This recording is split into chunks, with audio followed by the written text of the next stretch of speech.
A ver, una de las acciones más temidas por Estados Unidos era el que llamamos nosotros portazo.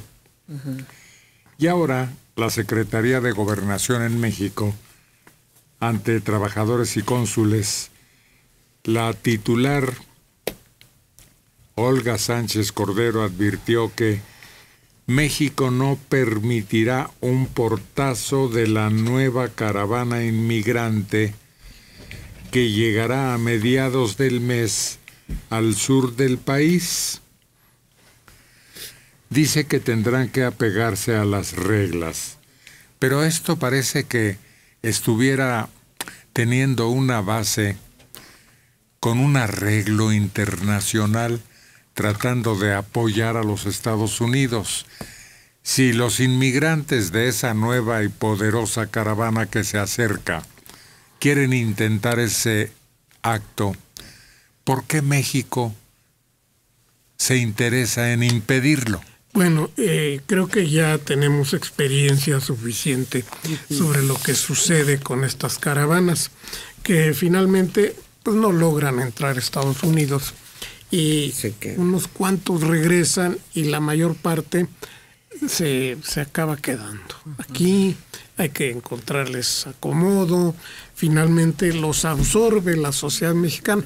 No le pasa nada a la sociedad mexicana absorbiendo 3,000 personas más, pero ese es el efecto de la imposibilidad real de que los acepten de inmediato del otro lado de la frontera y la consecuencia inevitable de que se quedan a vivir aquí. Y hay otros que se aventuran enfrentando todos los riesgos y se entregan a la patrulla fronteriza. Y esos también tienen más facilidad para tramitar su solicitud de ingreso.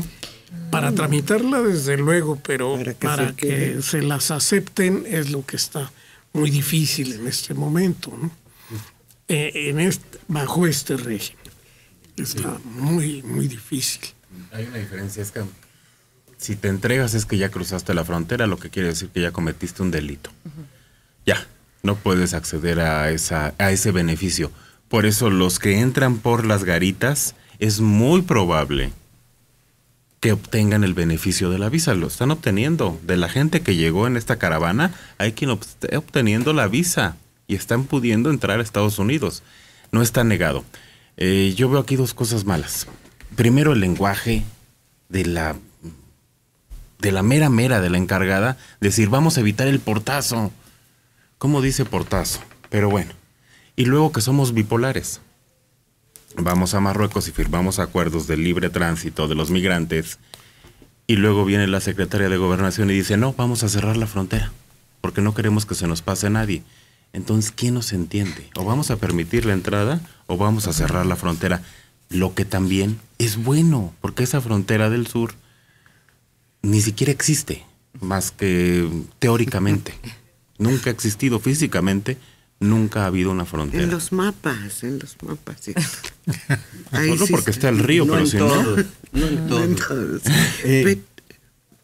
Bueno, es que, perdón, se me fue la idea que era la siguiente, es que bipolares lo hemos sido siempre. Siempre, si vemos la historia de México, Estados Unidos fue el que hizo que saliera Napoleón, antes las tropas de Napoleón. Estados Unidos hizo que todo. Así que estamos con una oreja puesta en Washington a ver qué dice. Desgraciadamente así es. Y ahora intentamos tener una independencia, de modo tal, independencia en algunos rubros, de modo tal que a lo mejor poco a poco empezamos a hablar también en voz alta nosotros, aquí dentro del país. En inglés. Eso nunca hemos hablado en castellano. Eso. ¿Cuál otra? Pero hay muchísimos. Usted que es más. Muy fashionista. Fashionista. Repito, la revista de hace 8 días de Reforma ya prácticamente no tenía palabras en español. Todo era fulana de tales, fashionista y está en la Red Carpet. En Red Carpet, que esa es la revista. Como les digo, papel cuché, tan fino papel, no sirve ni para nada. Para nada. ¿Por qué lo entendió así? Porque vengo de necesidad. Políticamente hablando, tiene razón Manelik. Por un lado decimos y por el otro hacemos. Y dice Mario, 3,000 más, 3,000 menos no hacen daño, sí hacen daño. Están causando serios en donde se establecen, porque si los 3,000 se distribuyeran en todos los municipios Ni del se país, notaría. claro, no se notarían y se podrían integrar fácilmente. Pero vamos preguntándoles a los de Tijuana a ver cómo la están pasando. Vamos preguntándoles a los que están, a los estados que están en la frontera, a ver cómo la están pasando. Están sufriendo mucho. No, sí Los están. tijuanenses sufren. Sí están sufriendo. Sí, yo creo que sí, y que les está Sufren por que tienen ahí a gente que no quieren, pero ese es su único sufrimiento. No, ya hemos visto que incluso desde antes de que se dieran estas oleadas tan inmensas de migrantes hondureños, salvadoreños y todos ellos, había otros puntos dentro de la Ciudad de México, unos puntos en Veracruz y por toda esta ruta que siguen los migrantes, en donde se acumulaban. Y porque se descomponía la bestia, porque algo les impedía seguir con su paso, las comunidades que tenían ahí a los migrantes sufrían mucho. No tenían estas personas donde cumplir sus necesidades básicas. Y digo, tal vez para nosotros, como no nos ha tocado directamente, no lo sabemos, pero los de Tijuana lo están viviendo. Ya sufrieron lo de los haitianos. Ahorita están los centroamericanos. Y yo siento que esta medida que se está tomando ahorita con la secretaria de Gobernación es una manera diplomática de controlar ese flujo, de decir, ¿saben qué? Pasan, pero nos van a dar su nombre, edad, no sé, datos básicos para que haya un control y de alguna manera sea menor el flujo de todas estas personas. ¿A cambio de qué? ¿A cambio de qué? Pues de controlar ese flujo, de que no se junte tanta gente y de quedar bien con Estados Unidos. Ese es el problema. Estamos haciéndole el trabajo a Estados Unidos y a cambio de qué. ¿Qué estamos obteniendo de controlar el flujo migratorio que no viene a México, que va a Estados Unidos? ¿Por qué estamos siendo serviles? Pues sí, no, cabe la palabra. No viene a México, pero acaban quedándose aquí. Ese ha sido el conflicto. Ahora, con respecto a los haitianos, por ejemplo, sí tomó un poco por sorpresa, pero no lo sufrieron.